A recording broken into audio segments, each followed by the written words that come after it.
tror du fans kommer ind i fanmiljøet?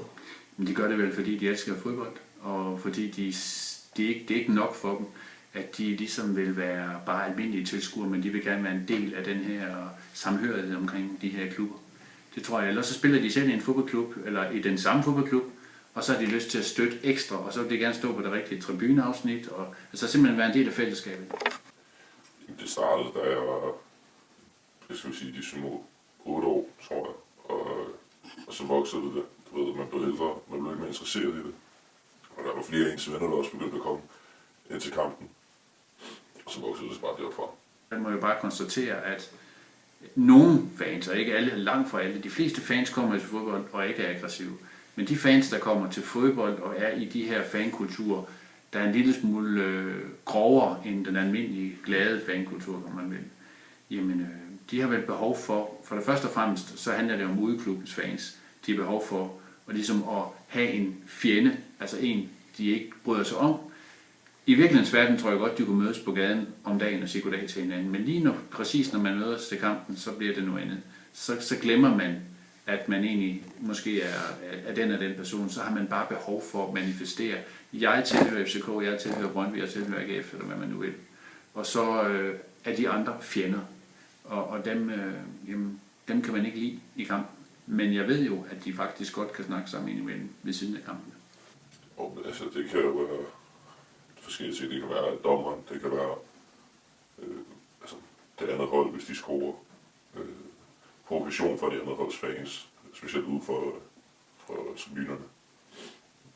Og så er det, altså hvis de står og provokerer, så provokerer vi lidt igen, og så kan det være lidt af et tumult. Hvis politiet slet ikke stiller nogen op til derby, hvordan tror du så, det vil eskalere sig med fansen? Jeg tror muligvis ikke, at det vil være så voldsomt igen. Der vil altid være os og dem, men der er også familierne, der ikke laver noget, så de vil jo bare gå til afsted. Jeg tvivler på, at København kunne holde til, at dansk politi ikke var til stede til en høj risiko fodboldkamp, og det gælder også i Brøndby. Det vil være en umulighed i øjeblikket. Desværre, jeg tror ikke på, at dansk politi ikke skal være til stede i et eller andet omfang. Det vil være synd. Vi skal jo tænke på, at vi har jo borgerne. Det er også for borgernes skyld, vi er der. Det er jo ikke for de her fans skyld. Det er jo for, at borgerne i København kan holde ud at være deres egen by. Så det handler jo ikke kun om fansen, at vi skal beskytte de to fankulturer fra hinanden. Det handler meget mere om, at vi skal sørge for, at borgerne i København kan føle sig trygge. Og at vi så derfor skal styre fodboldkampen, sådan at de kan føle sig trygge. Det er jo meget mere det handler om. Hvad tror du, der vil ske, hvis politiet så stillet dobbelt så mange, som de gør nu? Det tror jeg ikke vil hjælpe noget. Det vil ikke gå holde til det. Så vil de jo ikke have muligheden for at lave slåskampene før kampene. Inde på stadion, der bliver de jo adskilt af tribuneafsnitten, og der kommer politiet jo helst ikke ind, for det er ikke vores ansvar. Det er jo stadions ansvar. Men hvis vi jo mange flere politifolk, så vil vi jo kunne kontrollere det bedre. Men spørgsmålet er bare, om det er det, der skal til. Altså i princippet så er det jo ikke det, vi skal gøre, for det er alt for dyrt for samfundet. Så vi skal jo prøve at finde vejen for, at politiet er der i så få som muligt, samtidig med, at vi skal hjælpe med at håndtere de her fans. Og der er det jo de store kampe, som du selv er inde på. Ja. Der er det værste, ikke, hvor vi stiller rigtig mange politibetjente.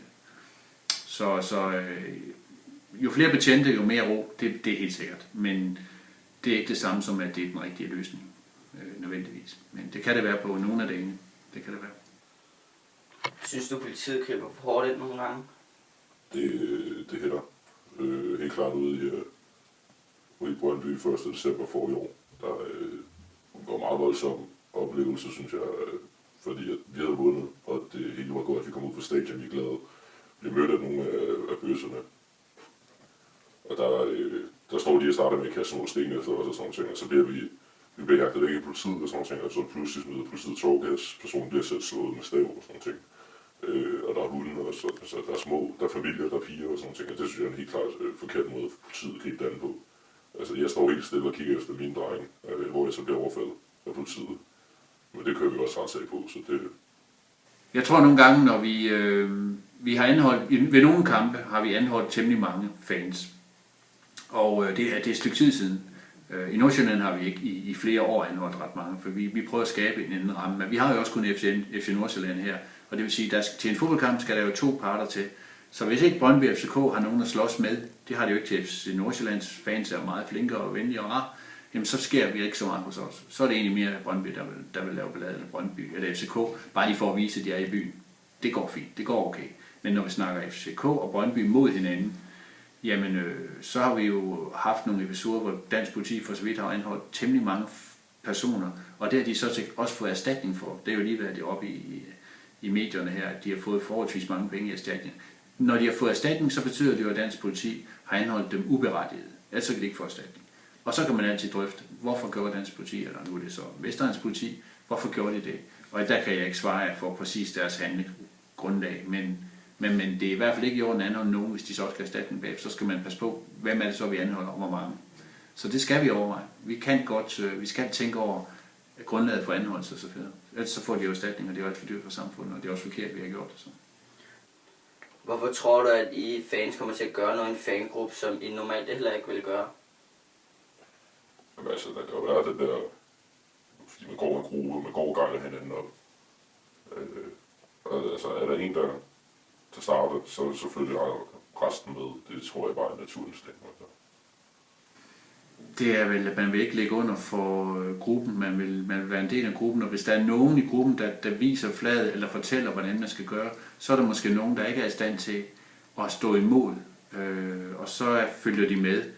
Og så tror jeg bare, det må være åbenbart spændende, eller i en eller anden vis grad skønt for nogle af de her fans, at få lov til fuldstændig at glemme almindelig ordentlig opførsel, eller almindelig, glemme at vold fører ingen steder hen, og at man må slå og sparke, og man må alting under en fodboldkamp. Det er ligesom, der er et andet behov, de har, for at det skal de bare have lov til på den dag. Jeg kan ikke forklare præcis hvorfor, men det har noget at gøre med stofferne måske, at så forsvinder hæmningerne, og så kommer der et andet jeg frem. Hvilke mennesker er det, der gør det?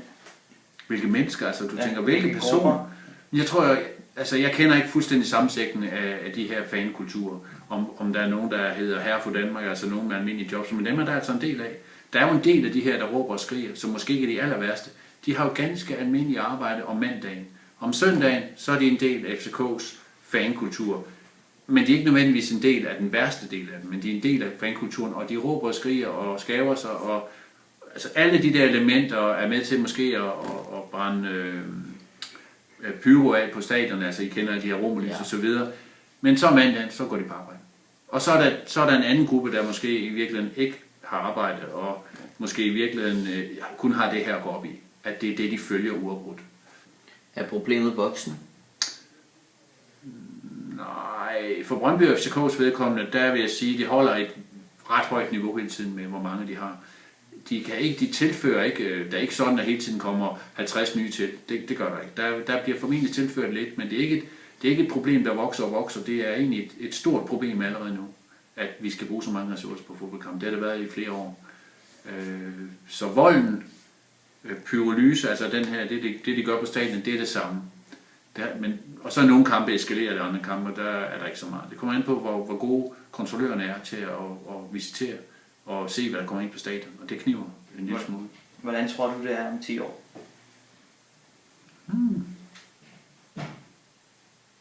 Det er svært for mig at sige. Altså, jeg kunne håbe på, at vi ikke accepterer, at de her kampe skulle spilles på de tidspunkter, de skal spilles. Og hvis de må acceptere den, så får kampen ikke lov til at blive afviklet. Det er jo DBU og så videre, og der er mange penge i spil her fra fjernsyn og så videre. Men jeg kunne godt håbe på, at vi ved at bruge nogle andre kræfter ødelagde, eller i hvert fald gjorde det sværere for de her klubber at have de her problemer. Hvis I kigger til England, til Spanien, som har kampe, der konstant er 60-80.000 mennesker til, så har de jo slet ikke det samme problem, som vi har før kampene. Det havde de for nogle år siden, men de har det ikke mere. Så Danmark har et specielt problem. Det har Sverige for så vidt også, så vidt jeg ved. Men det kan godt laves om. Det kan det.